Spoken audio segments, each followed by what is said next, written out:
We are on the air. Pops, what time is it? It's Chomp time! It is Chomp time indeed. I am Mike, that is Pops. This is the Chomp Time Podcast. This is episode 9, Wow. which I have dubbed The Waiting is the Hardest Part. That's an homage to Mr. Tom Petty from Gainesville. Love Tom Petty. Yeah, the waiting is the hardest part. We'll get to why in a minute. We have 4 segments today. Pops is the one that came up with the skeleton for this show. Number 1, recap of the UF Mississippi State game in Starkville. Number 2 segment will be the state of Florida Gators football, the state of the program. And Stan shakes his head already. Third part will be the top 25 rankings. We'll take a look at who's ranked where. And number 4, the final segment, will be college football as a whole at the quarter pole of the 2024 season. Pops, are you ready? I'm ready. Here we go. I'm going to give it up to you for segment number 1, the recap of the Florida Gator Mississippi State game in Starkville, Stark Vegas, Humpville, whatever the hell they call that stupid, the cowbell. Cowbells. Give me Yeah. more cowbell. Give me more cowbell, he says. All right. All What right. happened in the game? Well, here's the deal. We won. We did win. We won the game. So we are actually 2-2. Now, you and I 500. both thought at this time we would be 3-1, possibly 4-0, but we were realistically at 3-1. That's not going to happen. Obviously, it didn't happen. So it is what it is. We had a good game, but we have to remember who we were playing. We were playing Mississippi State. Our total offense, we gained 503 yards. Okay. Pretty damn good. The bad part is we gave up 480 yards. Mississippi State had 480 yards against us. That is correct, sir. Not good. It's not good. I mean, it's just not good. But we are 2-2. We're on a bye week, which is really needed. Really needed. We had 11 players that weren't playing. Like to get Wilson back at some point of this game to throw another receiver out there. I did see some really good things from both quarterbacks. I, like you, don't like the idea of how we're doing the quarterbacks. No. But we're not a coach, so we have to live with what he decides to do. Both quarterbacks threw the ball extremely well. They ran the ball well. They made good decisions. Yes. Why don't you give us some stats? Well, the game was the Gators 45, Mississippi State 28. And so Mississippi State scored 28 points against us. They only scored 17 against Toledo the week before. Toledo. Yeah. And with that 28 points, we also stopped them twice at the goal line. Correct. So 28 points was, the best we could have done against them defensively. Like you said, Mertz and DJ had very efficient, very good games. Mertz 19 for 21, 201 yards, 3 touchdowns, no picks. DJ was 7 for 7, 76 yards, no touchdowns, no picks. They both ran the ball 3 times, 1 for 24 yards and a touchdown, 1 for 22 yards and a touchdown. So they're basically 26 for 28 for 277, 3 touchdowns, 0 picks, 6 rushes for 46 yards and a touchdown. Very impressive stats. Very good, very good. Regardless of who we're playing. But it's the worst team in the SEC. So I will continue to say that. It's very much like when we played Samford. This is another game coming off a very underwhelming loss, a very unimpressive loss, a very unimaginative loss. The first one was against Miami. The second one was against Texas A&M. And we came, quote unquote, ready to play against a much lesser opponent, which I guess we pat them on the back for. But we're playing garbage teams we should do well against, which we did. And there were some penalties there. We probably could have scored more than 45 points. We had a couple lapses on offense, but on the whole, we looked really good offensively. And again, after a week of complete abuse, complete social media of people like me and you saying we want the coach fired. This team is, unprepared, unemotional, just like the coach. And they came out and played a pretty good game on the offensive side of the ball. Defensively, we haven't played well all year. We played decent against Samford. We did get pushed around at times in that game. But our defense is a joke. tell me the one stat about defense that pretty much sums up our season so far. Well, how many teams are there? 124, 125? There's like 100. I think there's 131 total Division I teams. Division I teams. Our defense ranks 112th. Yes. Now, that's bad enough, but 111, you know what team that is? I think it's Mississippi State. You are correct, sir. Mississippi State has technically a better total defense than the Gators do. How about that? And we were just going through them like butter. Like, so, yeah, we're 112th out of 130, 131 teams in total defense, and that's through 4 games. Correct. 3 of those games were at home. Correct. And 2 of those games were against awful opponents in Samford and Mississippi State. That is unacceptable in every sense of the word. You can't win games when you're 112th. If anyone out there goes and looks at total defense rankings, I think it's CFPstats.com. I looked at a few of them, and we're right in there. 112 is pretty much where we're at. All the teams around us is like Acorn State, Mississippi State, little Sisters of the Poor. All kinds of stupid schools. It's ridiculous. And we have 4- and 5-star guys on our defense.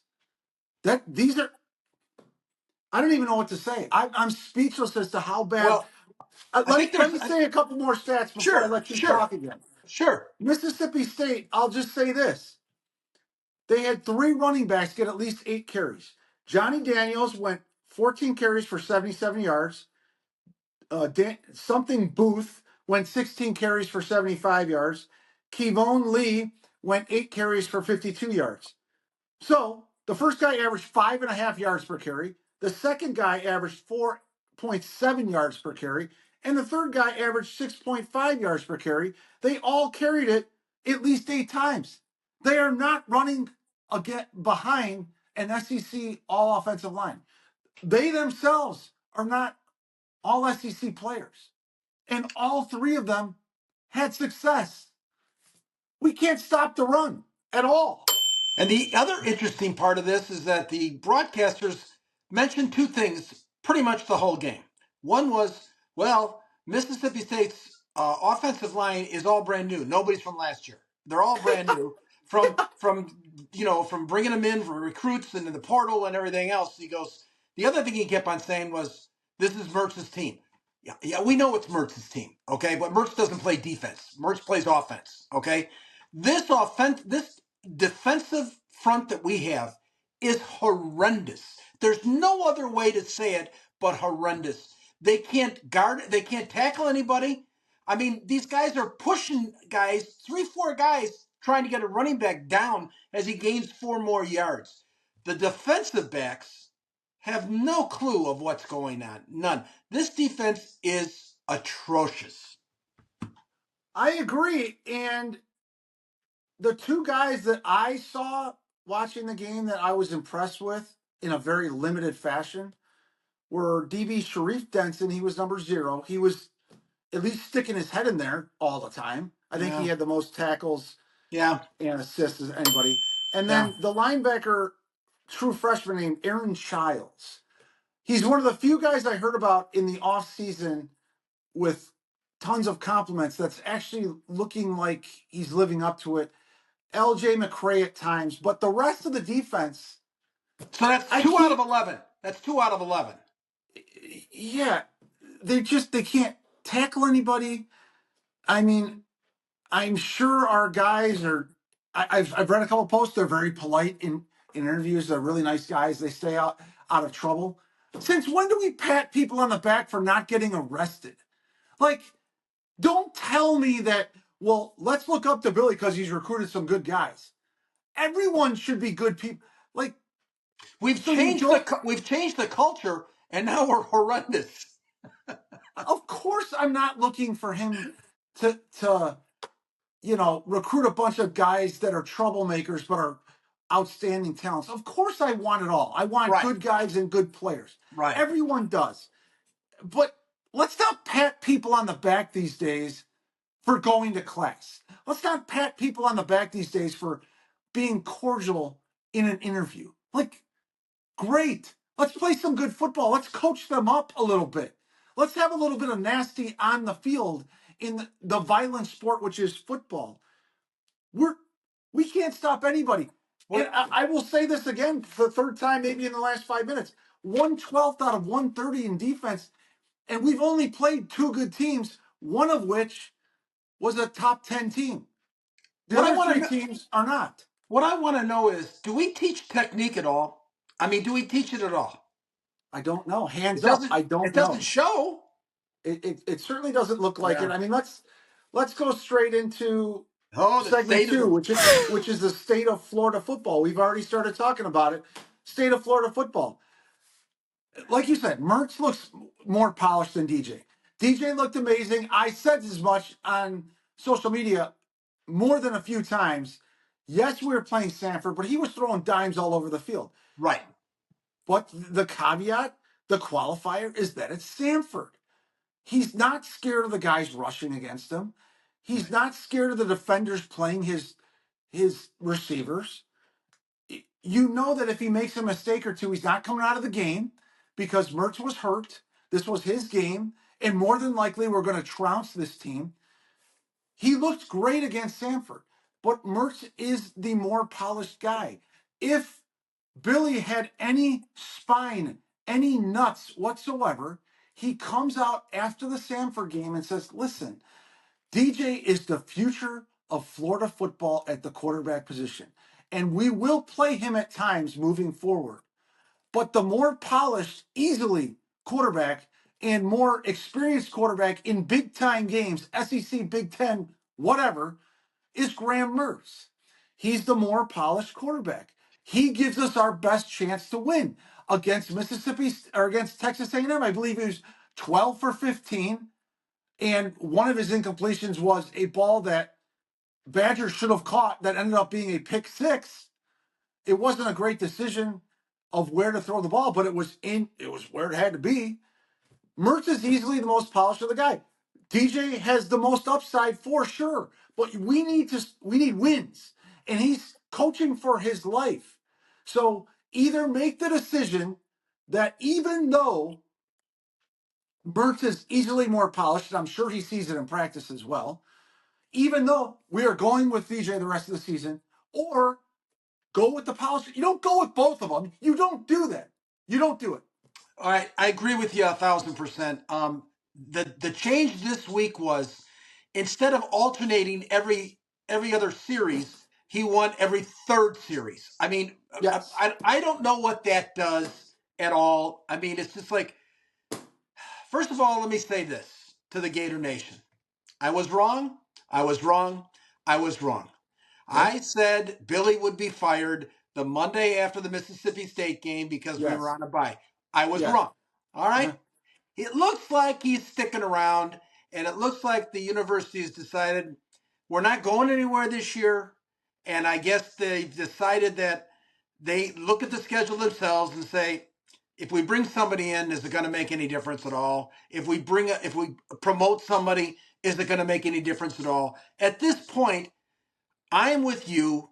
Mertz is the more polished guy. He understands the system, everything else. You know, there's a guy by the name of Arch Manning that sat all last year, okay, over at in Texas, all right? He got his chance this last week. The week before, he came in and mopped up a little bit when the quarterback got hurt. Everybody has to play their role, okay? And that's what DJ has to do right now. Hopefully, I'm saying hopefully, he'll stick with us, okay? I don't see anything right now that would say that he'd leave us right now, but who knows what's going to happen in the next 8 weeks. We got 8 weeks to go yet, all right? So there's a lot of things that can happen. Mertz, you know, God forbid, I don't want him to get hurt, but anything is possible these days, okay?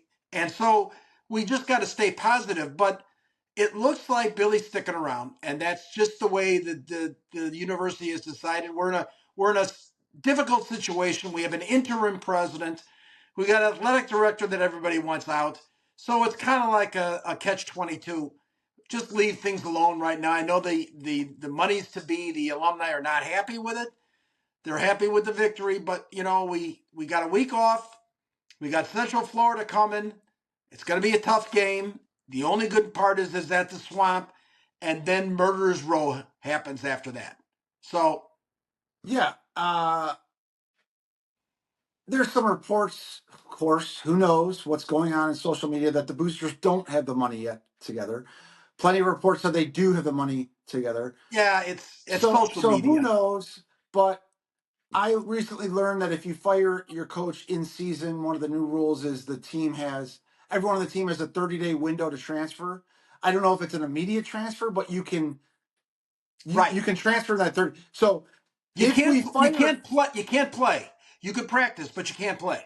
so okay, but it doesn't matter. So Right. if we fire him in season, everyone has a chance to transfer within that 30-day period. Right. I would say at least 20 guys would go. I don't know if how bad would it be for our program to be in a spot where we can't field a team? So that might be part of it. Now, also part of that is the decision that we're holding, not hostage, it's a tough term, but if we don't fire him for that reason alone, we are saying we are making you guys all stay as Gators. And part of me wants to be like, if we're going to fire him, just fire him. And if Yeah. all of our team transfers, well, then it's awful, but we want Gators on our team, right? So it's a really weird spot we're in because I don't know how many of these players actually like Billy. I don't know. Again, like I said last episode, I was wrong about a bunch of things then. I'm probably wrong about a bunch of things now. I don't think the season is over yet. For all intents and purposes, just by watching it, looks like it's over. But at 2-2 with 12 playoff teams, we're not out of the playoffs yet. Let me ask you a question. We are, but we're not. Let me ask you a question. This is good to finalize this segment part. What do you realistically? I got the number already on my paper. What realistically do you think our record will be at the end of the season right now? Realistically. 4-8. That's exactly what I have down there. Yeah, I'm so hoping for 4-8. well, yeah, a couple minutes ago, I was talking about what Billy should have had the nuts to do, and I didn't really take a stance on either side. He should have had the nuts as head coach. You're fighting for your coaching life to pick one or the other. Going into the A&M game, I really thought he should have just went, we're going with Mertz. I know Lagway played well. We're going with Mertz. He gives us the best chance of win. And if we win that game, you stick with Mertz and see what happens. Because momentum's a big thing. We probably win against Mississippi State. Then we have the momentum going to UCF. We probably win. Losing to Texas A&M kind of changed that for me. Even though I just said the season's not over, technically we could still make the playoffs if we win out. We're not going to. So I almost feel like you start Lagway the rest of the way, but then again, we need wins to keep guys on our team to just for wins for the program. I'm at a loss to do with myself. It's the catch-22. It really is. It's catch-22. You want it both ways, but we can't have it both ways. So this is why he's being paid what he's paid. Okay, so he's got to make these decisions. Yeah, but one thing is for certain: playing them every other series, no matter what happens, is the wrong thing to do. Playing I them agree. 2 out of every 3 series, no matter what happens, is the wrong thing to do. It's proven. Do what Spurrier did. He alternated the quarterbacks in every play. If you're going to do that, you might as well alternate him, which we're not going to do. It was a different time back with Spurrier. But just go with a guy. You know what? DJ could be playing the rest of the season starting, and he might still go anyway. So who knows what the hell's going to happen? You said it right. We got to go for victories. What's our best chance at victories? And you know what it is? It's Mertz. Well, and some people would say short term and long term. Long term, I have no idea. I don't know. All right. I have no idea. I have very little idea what the correct path Well, forward is. Okay. what we can say and both agree on, I think, is the program is in flux. We really are in bad situation. I think it's a dumpster fire. Yeah. Because Hey. they're not. I think they didn't fire him, Pops. Now that I just think about it for 3 seconds, Yeah. because if they do fire him, more than half the team will go in the portal and will be practicing with another team in another state or wherever within a week or two. And You're probably right. do you think, like, you want to talk about the entire administration being rolled, is if the University of Florida can't field a football team? That's probably why they haven't fired him yet. Yeah, and the other thing is all these different people with their opinions who we should bring in. Most of the people they want to bring in are going to be in the playoffs, and the playoffs. Yeah. So you can't talk to these people anyway. So you're gonna lose everything. You're gonna lose recruiting. You're gonna lose it all. Okay. Yeah, So it's a horrible situation yeah, because yeah, if we wait till the end of the year to fire him, if we wait until that long, the best guys that we would want to go after are not available yet. The early signing period is where everybody signs, so that's an entire class that's going to be right. and good for any of you that come into Florida regardless and want to be a Gator, but your class is not going to be good. So, Top let's tie up. top It's 25. the top 25 in the state of college football as it is. We're going to tie those together because we kind of ran on with the state of Florida. Top 25, your initial thoughts on what you see in the top 25? I'm not surprised, to be very honest with you, at the start of the season when they do those pre-polls and all that other good stuff. Yep. The top 6 teams, 5 of them are from the SEC. Texas, Georgia, Alabama, Tennessee, Ole Miss. You got Missouri that had a tough game against Vanderbilt. Vanderbilt's playing some good ball right now. Yep. They're 11, and you got LSU at 14. To me, in the top 25, the surprise for me, okay, which I didn't think they were going to be that good, is the first game of the season that we played. Miami came into the season with a transfer quarterback. And to me, this guy is top 3 Heisman right now. Top Yeah. 3 Heisman right now. This guy is so polished. He nothing rattles this guy. He goes back in the pocket, he looks around, he makes a decision. His throwing is very, very accurate. They had a close game against South Florida. South Florida's a pretty good team this year. And then in the second half, they just blew them out. And this guy, Miami is for real. Yeah. They're gonna they probably will go undefeated through their regular season, and they'll be one of the 4 buys for winning their conference. The other thing about top 25 in the state of college football right now is you got 4 super conferences. I mean, Yeah. that's what you have. That's what you have. You have the SEC, you got the Big Ten, you got the ACC, and you got the Big 12. That's all there is. Forget about everybody else. That's what is college football today. It looks clear as day to me that the teams that recruit the best, according to Rivals, and Rivals been around for a long time, and I follow them specifically because they seem to have the best rankings on players year after year after year after year. The teams that do the best in recruiting are in the top 10. Yep. Yeah, Texas, Georgia, Ohio State, Alabama, Tennessee. They've been those teams have been in the top 5 for like the last, whatever, 10 years. And then Oregon always recruits well. Miami's recruited really well the last 3 years. Ole Miss, Kiffin has found a way with the portal to just get players on top of players on top of Tremendous. players. Tremendous. Penn State always recruits well. But then I'll look at the bottom of the top 25, Iowa State, Illinois, Oklahoma State, BYU, Kansas State, A&M, Boise State. We always have better classes than them. Always. Not going to be this year, but for the last 20 years, we always have better classes than them. Almost significantly so, better classes than all of them. And somehow, in the last 3 years, we can't even approach being ranked in Well, the top 20. I'm not talking top 10. let me give you a little test here. Used to be the head coach of Wisconsin, was very, very successful, but for whatever reason, probably was money, he decided to go down to the SEC and coach Arkansas. and didn't have a very good record at Arkansas. Piddled around a little bit, and all of a sudden found himself head coach of Illinois. And now Illinois is what, 3-0, 4-0, whatever the hell Oh no, they yeah, are. yeah. Okay. You know who that coach is? Brett Bielema. That is correct, sir. Yeah, I So mean the SEC is some not an programs easy. can do this. Well, yeah, SEC is not an easy place to coach. I'm not saying that, but if you consistently have, even in our bad classes, we're top 20 classes. The last 10 years or so, we've had basically an average of class maybe 12 to 16.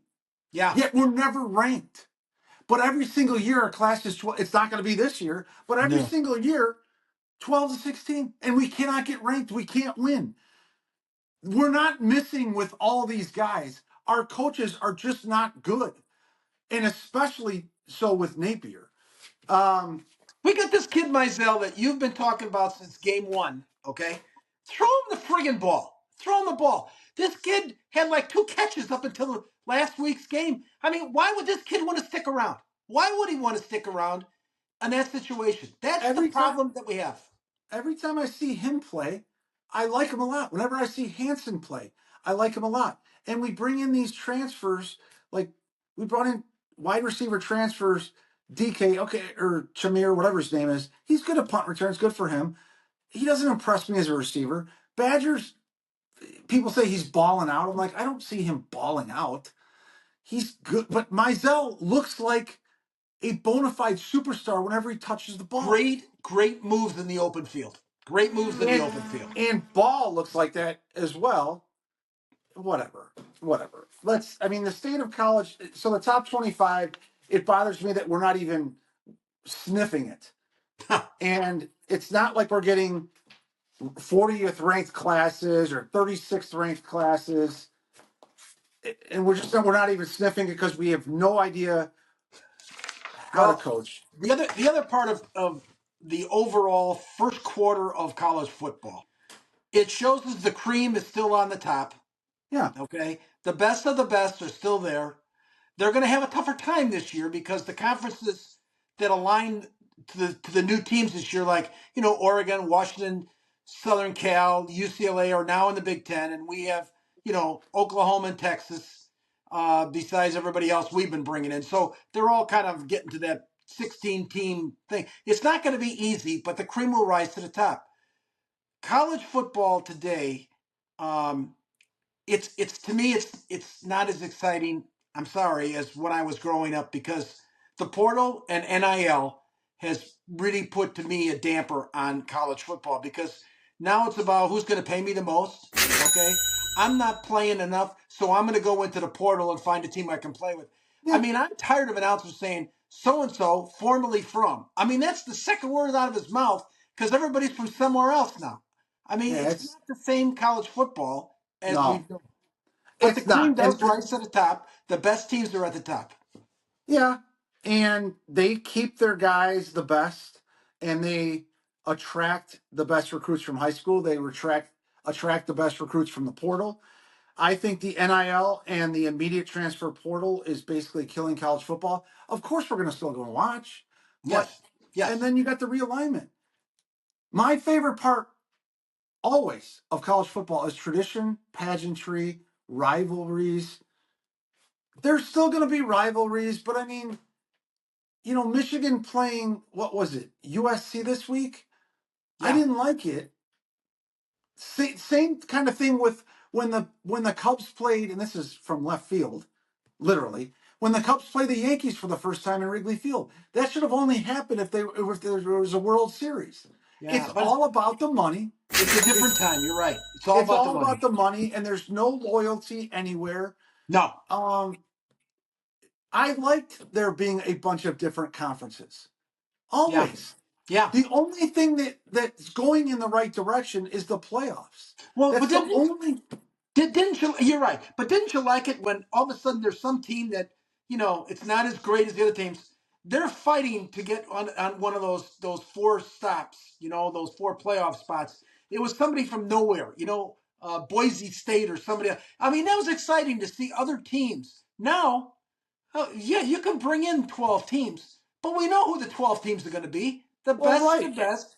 Nobody has a chance. I mean, unless you win your conference to get in there for sure. And the NIL and the transfer portal was supposed to level the playing field. And it absolutely did not do that.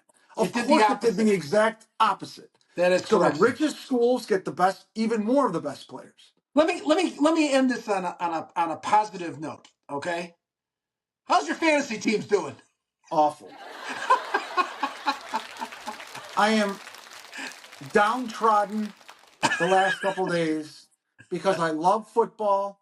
I love football season. I love college football. I love Gators football. I love fantasy football.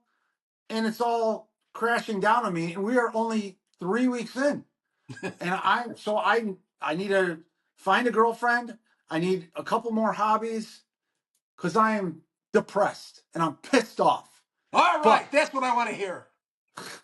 Brighter days are ahead.